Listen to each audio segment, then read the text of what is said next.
ambiance festive à Jérusalem. Le centre de conférence est bondé, ce qui confirme ce que bon nombre d'observateurs de la vie politique israélienne affirment depuis plusieurs mois. La partie la plus radicale de la droite, longtemps minoritaire, est en train d'attirer de plus en plus d'adeptes. Le président du Conseil, qui gère les colonies dans le nord de la Cisjordanie occupée, hurle que les accords d'Oslo sont morts. La foule reprend son slogan.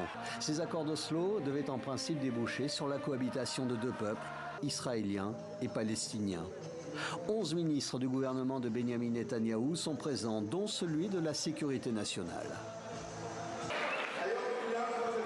Aujourd'hui, tout le monde comprend que le recul entraîne la guerre. Et si nous ne voulons pas d'un autre 7 octobre, nous devons rentrer chez nous et contrôler le territoire. Nous devons suggérer une solution morale, logique, orientée vers la Torah.